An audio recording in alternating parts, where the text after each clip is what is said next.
Hi everyone, and welcome to my space, my home. So this is the first cooking video we're going to be doing since I moved in. I wanted to get to a feasible space where cooking for you was going to be something I could definitely 100% do.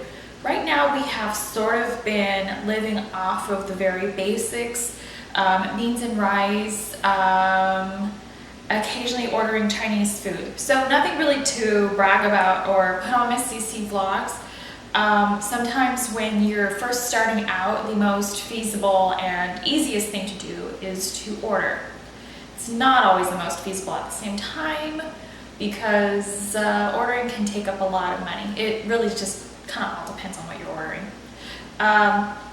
Cooking a nice homemade meal can take some money. Luckily we had a lot of nice kitchenware that he bought for us at a restaurant supply store in California. So I'm blessed to have pretty much a full kitchen to work with already. Just need to get some things in. I thought it would be nice to start with a Mexican dish since Mexican dishes are extremely price practical. Pretty much you can create a world of flavors with a very small budget. That is the whole point of Hispanic cooking in general. It's a wonderful, beautiful thing. So basically, I wanted to share with you guys the art of being vegan through Mexican food that's easy to find, isn't going to take a lot of time to put together. This, my Miss CC Vlogs channel has always been about easy makes. It's always been about vegan food. And it's always been about sharing something fresh for you or creating ideas for you. It's never been about the Miss Susie homemaker.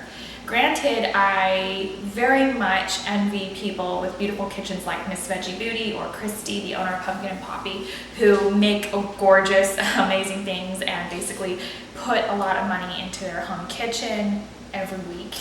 But I tend to try to go with what's going to work for the busy person. That had been definitely 100%, 110% my lifestyle in California, was the very busy city person who had almost no time to cook, who could show you how to go vegan.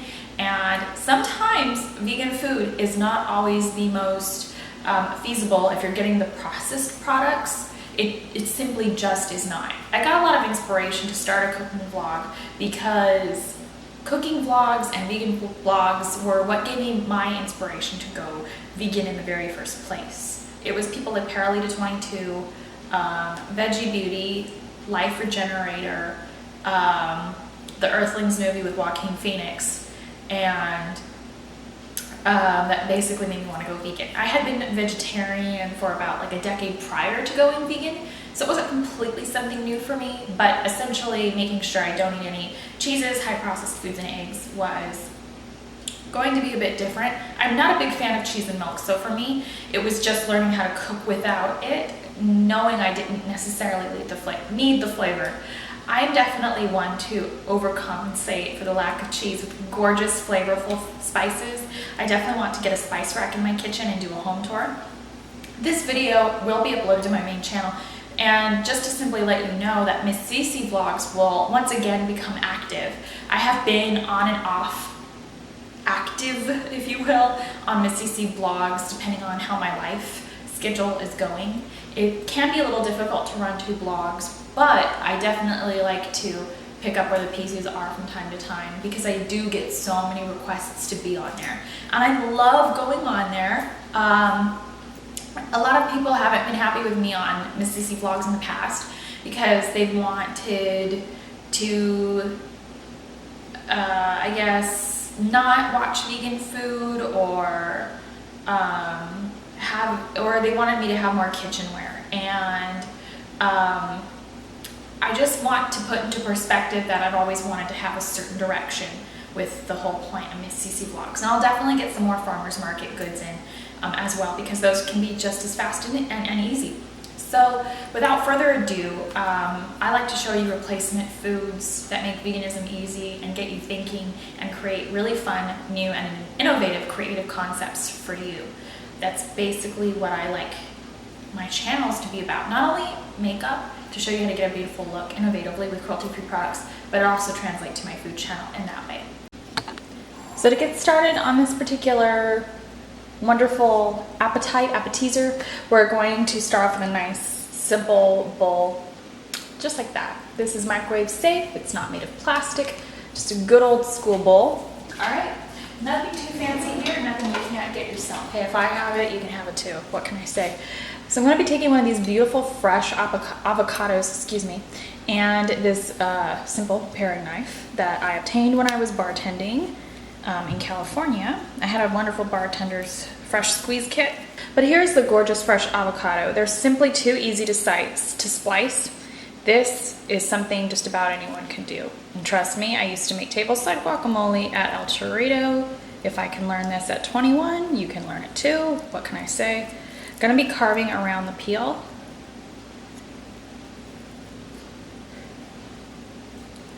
And then just sliding my knife in there and creating little serrated avocado bites. The smaller the better if you want to go for a real creamy avocado, but I always recommend going small whether you're going to do chunky or very creamy, just because you're going to have to mush it up a bit anyways. See how easy that was once we separated it from the peel? We're going to go again, all right? One thing that's nice to know for sure is saving the pit for your guacamole is going to ensure the life of your guacamole is going to last a little longer than, well, an American household kitchen who doesn't know how to make guacamole. You have to just strike the pit. Your hand will be safe. Don't worry about it. It just takes a little bit of firm pressure. Use a very small knife so it really can't go outside the palm of your hand. Take that gorgeous pit. We're going to save that.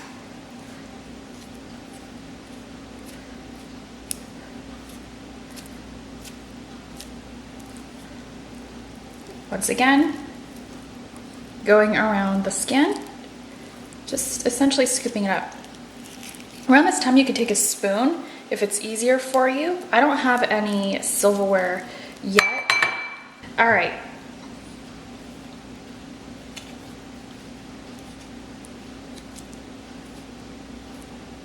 Slice, slice, slice.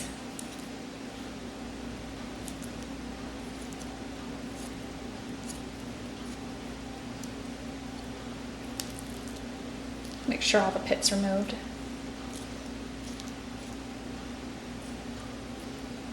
Beautiful. Try to get a fairly firm, nice avocado. One thing I learned when I was doing tableside guacamole at El Torito was the firmness of the avocado. If it was too firm, it was going to make a bad batch of guacamole and it was going to make a very embarrassing presentation. A very soft, nicely ripened guacamole or avocado, you should be able to feel a little bit of smooth texture. Too smooth, the avocado is about to go bad. So not necessarily something you want to use in a presentation.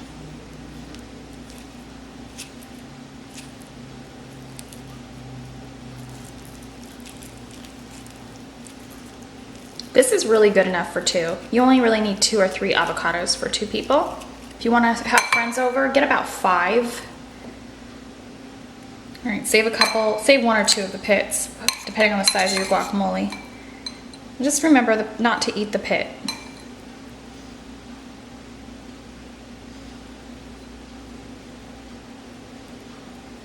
All right, so from here on out, we're just going to be adding our wonderful flavors and vegetables. Here's one really fun concept to get a little bit of spice going in your guacamole. And this is especially good for people who are still kind of learning to take the heat, so to speak. San Marcos whole peppers, you can use the juice from here. In the bowl is a blend of beautiful spices. We have a little bit of garlic powder, salt,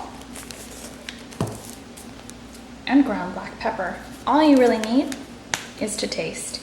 There really is no right or wrong.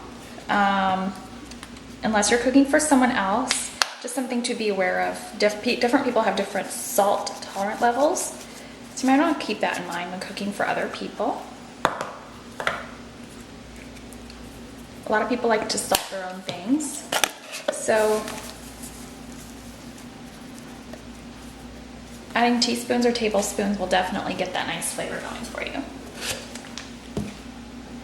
I have whole fresh serrano chilies. These are the ones I used to use when I worked for El Torito, this exact chili, but the prep chefs would usually prep the tableside guacamoles. We pretty much just had to make them. All right, do you see all those seeds, man? These kill. Be sure to wash your hands thoroughly before using the restroom, touching your face, removing your makeup, serving anyone. You just don't want to cross this heat. We're just using a nice chopping, mincing method. This is my motion. All right. Try to use the sharper parts of the blade. It's more safe that way, believe it or not. No sawing, you won't get a nice even mince.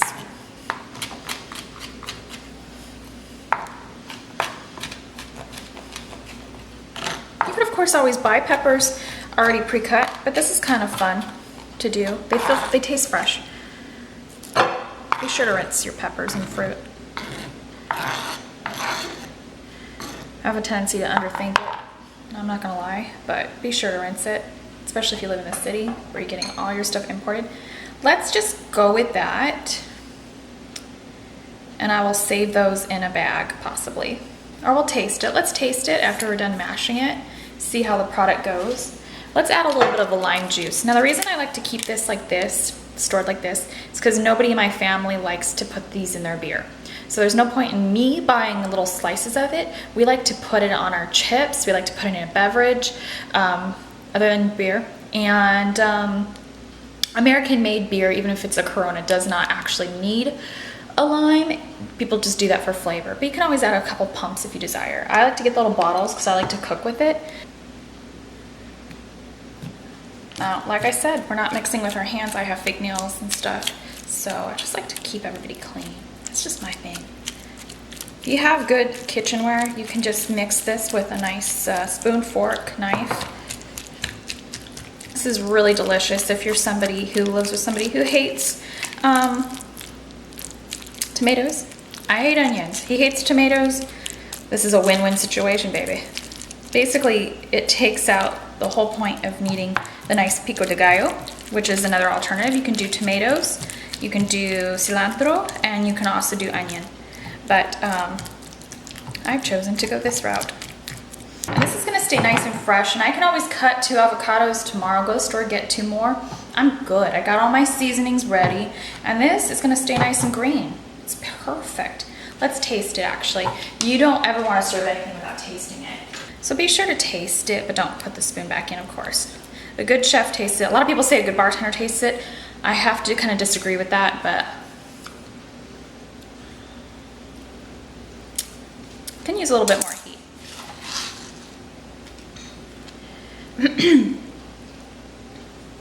So it took some time and a translation app at the store to not buy pork, wine, beans, but here we are. I'm still kind of learning how to do refried beans, and I don't have a big budget this week, so I don't want to tarnish a whole thing of beans. I do have to do a haircut at 6 today, but I want to get dinner on the table when he's back from work at 7. It's done.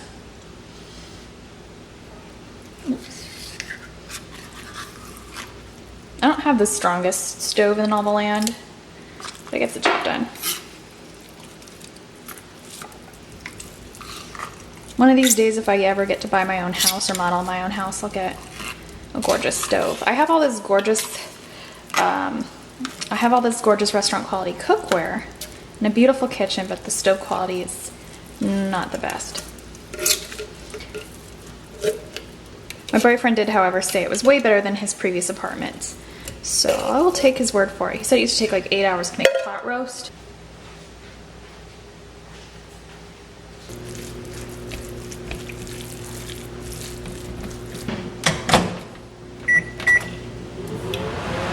If you want to turn it into sort of a fun fajitas night, I'm going to be doing that. So I'm going to be taking the Gardein Chik'n Strips. These are completely meat-free. They're vegan certified, and you can have a fun fajita night. There they are. These are the plain ones. These don't come with a packet of sauce or anything, but they are seasoned in paprika.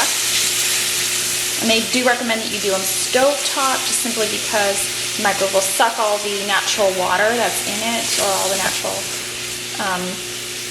sodium, seasonings, flavors, juice that a soy product can have.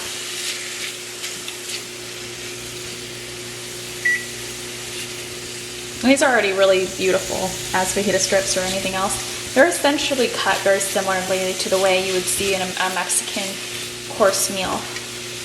Your other option, of course, is to do natural chicken, so you can kind of see there how I infused everybody. Try to make it work and give you inspiration. All right, lime. That's Tapatio.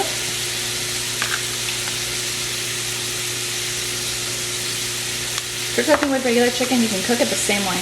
Simplified, doesn't have to have beans in it, but this is a really easy way to make rice if you don't have a pressure cooker or rice cooker. A little bit of Mexico meets Cajun flair, which is just pretty much right on the money. We're right here in the Florida Panhandle. We're not Cuban, but we're here. So get used to it. Yum. Use some tortillas out, give a flat grill. You're good to go Mexican style. This is corn. I don't have a corn flat iron or anything like that at the moment, but this will do for now until I can show you guys how to make tortillas. I really hope so.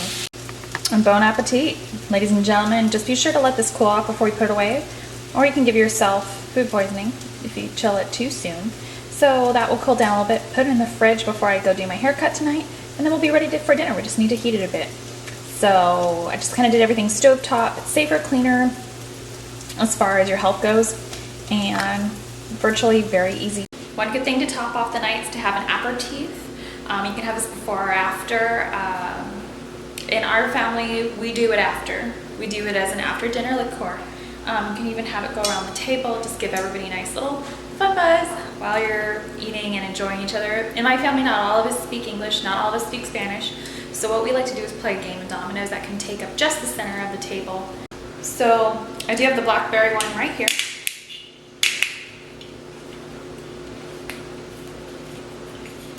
The grape is a little sweet.